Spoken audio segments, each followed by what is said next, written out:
Le Real Madrid a viré Xabi Alonso hier. Une décision qui a surpris tout le monde du foot. Pourquoi ? Parce qu'après le Classico, les médias madrilènes étaient unanimes. Xabi ne serait pas viré. Pourtant, en coulisses, la direction du Real voulait se séparer de lui depuis un bon moment.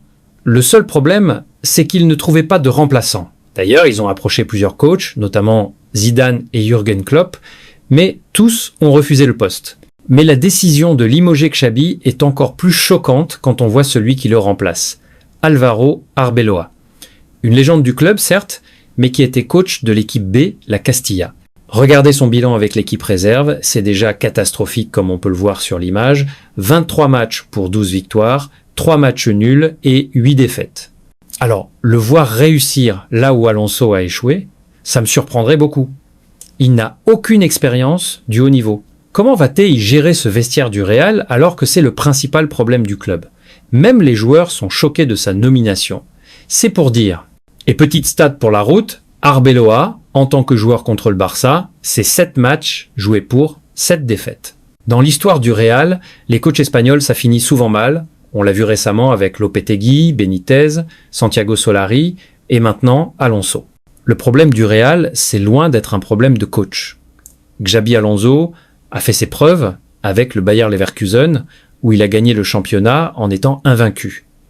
On rappelle aussi que c'est un disciple de Guardiola, donc tactiquement, le mec est calé, il a des idées claires sur le football qu'il veut imposer. Malheureusement, au Real, on ne lui a pas laissé cette chance. La tactique de Xabi, c'est la défense à 3 avec des pistons. Au Real, il ne pouvait pas le faire parce qu'il devait obligatoirement aligner certains cadres, ou je dirais même toutes les stars de l'équipe. Cette histoire de méritocratie au Real, c'était que de la poudre aux yeux, elle n'a jamais existé. Le Real, c'est pas un club où il faut jouer au football. Non, eux, ce qui prime, c'est la gagne, peu importe la manière. Donc, un tacticien comme Xabi Alonso ne pouvait pas réussir là-bas. Mais bon, ne soyez pas surpris de le voir briller dans un nouveau club comme Liverpool, par exemple, parce que là-bas, ils lui donneront les pleins pouvoirs. Pour moi, il a échoué pour 2 raisons. Le vestiaire et les joueurs à sa disposition. Le vestiaire du Real est devenu impossible à manœuvrer à cause des égos. L'arrivée de Mbappé a tout chamboulé dans cette équipe. Le Real était mieux avant son arrivée. Rappelez-vous leur saison 2024. L'arrivée de Bellingham, qui était sous le feu des projecteurs, Vinicius qui marchait sur l'Europe, le groupe vivait bien, il n'y avait pas de clan, tout le monde était uni. Maintenant, avec l'arrivée du général Mobutu, Bellingham n'est plus performant et ne marque plus. Vinicius commence à être gêné par la présence de Mbappé parce que lui aussi n'est plus le centre du projet et ça le frustre. Ses mauvaises performances, il n'y a que ça qui l'explique.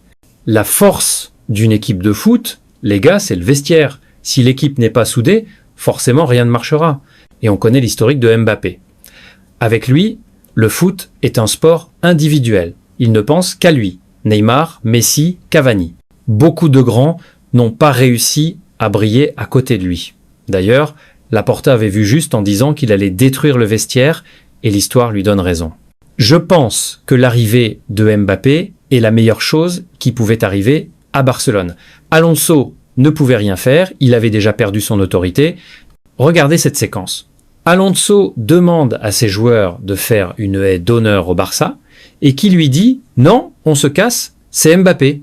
Et les joueurs ont suivi les consignes du général Mobutu plutôt que celles de leur coach. Je crois que c'est ça le déclic. J'entends dire que c'est Xabi qui a décidé de partir ? Si c'est le cas, il a bien fait. Parce que là, c'est un manque de respect total. L'autre raison, c'est le niveau des joueurs. Le Real n'a pas réussi à remplacer ses cadres, notamment Modric et Kroos. Ce qui fait le jeu d'une équipe, c'est son milieu de terrain. Et quand on regarde le milieu du Real aujourd'hui, c'est très pauvre en termes de niveau et de technicité. Ils ont personne capable d'organiser le jeu. Valverde, mis à part courir partout sur le terrain, il ne sait rien faire avec un ballon. Allez voir les stats du match qu'ils ont pondu contre le Barça en Supercoupe, c'est juste honteux. Sur ce match, comme vous pouvez le voir sur l'image, Joan Garcia, le gardien du Barça, a effectué plus de passes que Bellingham. Valverde et Camavinga. MDR, c'est grave. Comment tu comptes créer quelque chose avec des joueurs comme eux ? Tu passes de Kroos et Modric à ce milieu-là. C'est juste une folie. Pour moi, Le Real a besoin d'un milieu capable de faire le jeu, quelqu'un qui peut dicter le tempo du match. Bref, ce que je retiens de tout ça, c'est que Tonton Flick a réussi l'exploit de faire virer 2 coachs du Real Madrid en l'espace d'1 an et demi. C'est tellement un go, et peut être même qu'il en aura un 3e sur la liste, Monsieur Arbeloa. On va terminer la vidéo sur les faits qui se sont produits lors de la finale, le manque de fair-play des joueurs du Real en refusant de faire une haie d'honneur au Barça. Mais ça ne me surprend pas. C'est un club qui n'a aucune classe. Ils ne savent pas perdre dans la dignité. Même quand ils gagnent, ils ne sont pas fair-play. On l'a vu lors du dernier Classico, comment ils jubilaient comme s'ils avaient gagné le championnat. Et rappelez-vous, l'année dernière, quand Rafinha célébrait après notre victoire, Valverde est venu lui demander d'arrêter pour ne pas offenser les supporters, l'hôpital qui se moque de la charité. Donc voilà, c'était tout pour mon analyse. Merci d'avoir regardé. Prenez soin de vous et dites-moi en commentaire, est-ce que vous pensez qu'Arbeloa va réussir au Real Madrid ?